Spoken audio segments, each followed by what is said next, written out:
hacer la negociación colectiva, de cómo hacer las gestiones, de cómo hacer, por ejemplo, las actividades inherentes al sindicato, se les va su gestión. Entonces, eso no es aconsejable para el sindicato. Lo aconsejable, como reitero, es integrar. Ahora, hacemos efectos, es decir, desde afuera, de qué manera el modelo, la sociedad, el gobierno, el Estado, también ha contribuido con la crisis del sindicalismo. A ver, impacto de la desregulación laboral. No nos olvidemos que la desregulación laboral o la flexibilización laboral es uno de los 4 soportes del modelo neoliberal. ¿Y para qué se hizo la desregulación laboral? Esa es la pregunta. Se hizo la desregulación laboral, la flexibilización laboral, para garantizar la ganancia de los empresarios, de las transnacionales. Para eso se hizo la desregulación. Pero ¿qué es la desregulación en esencia? Es el desconocimiento de los derechos. Es la aprobación, la promulgación de toda una legislación negativa a los trabajadores. Los compañeros del sector privado saben el decreto legislativo 728, que incluso con la 32 consagra, por ejemplo, el despido arbitrario. Su propio nombre lo dice. ¿A qué extremo hemos llegado?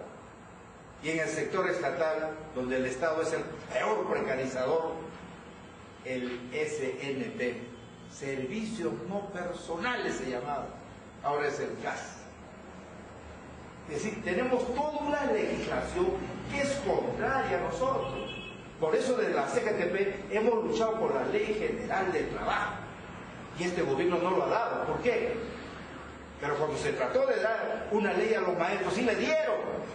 Aprobaron la ley, pero en contra de los maestros. A favor, vamos a decir, de este Estado. Sin ninguna discusión en la plenaria del Parlamento. Fíjense ustedes. Y ahora cuando se trata de la ley de trabajo, venimos luchando desde el gobierno de Toledo, hasta el momento no hay nada. ¿Y por qué no se discute? ¿Por qué no se aprueba por una sola razón elemental? Como se trata de la ley del trabajo, que no solamente tiene que regular los derechos, los deberes de los trabajadores, sino también de los empresarios, ahí sí no quieren chocar con los empresarios. Esa es la razón.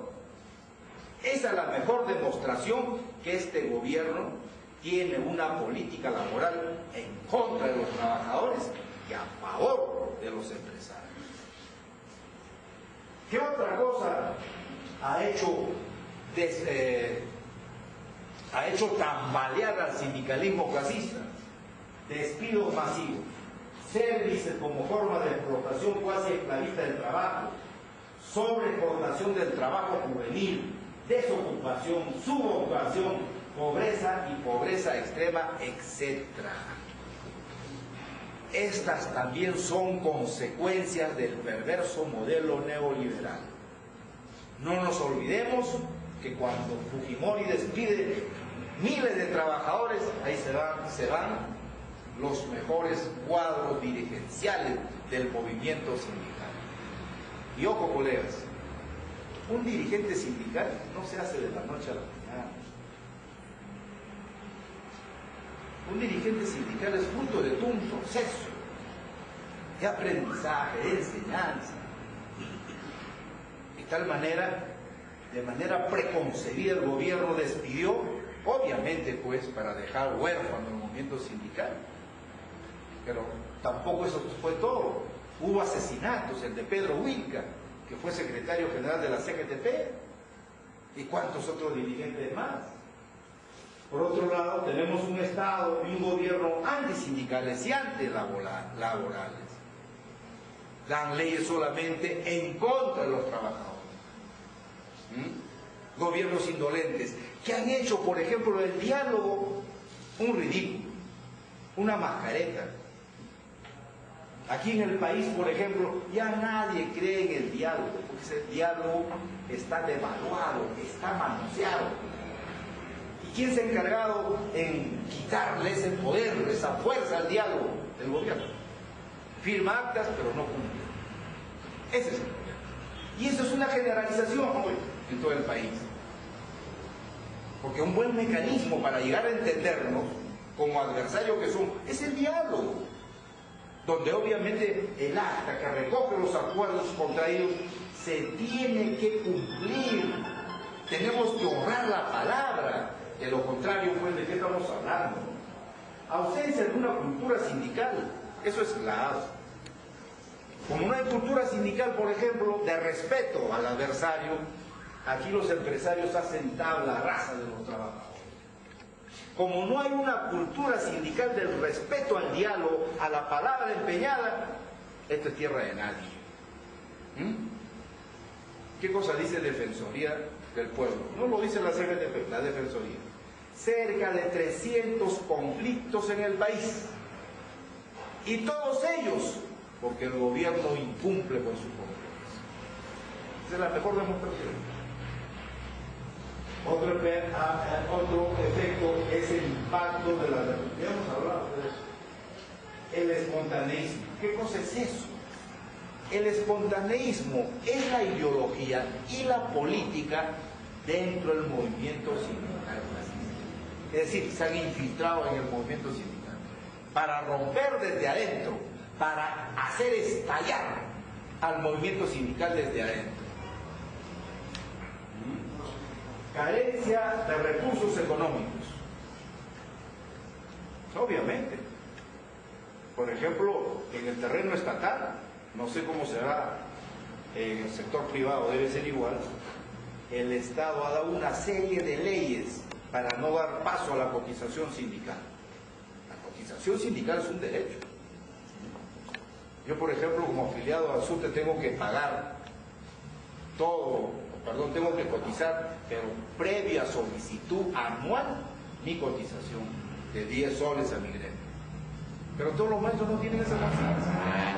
O sencillamente no tienen tiempo, o sencillamente no saben. O si entregan no le hacen caso. Entonces ya te ponen una traba, un impedimento. Cuando eso debe ser así, de orden, como se dice. ¿Cierto? Yo soy sindicalista, usted tiene que cotizar. Y tranquilo, pues tengo que pagar mi cotización, porque soy sindicalista. Otro problema que nosotros hemos visto es la hegemonía de los sindicatos de países capitalistas que buscan que los sindicatos de países como el nuestro se muevan en su órbita y en las condiciones que ellos quieren. Es decir, ¿qué está pasando?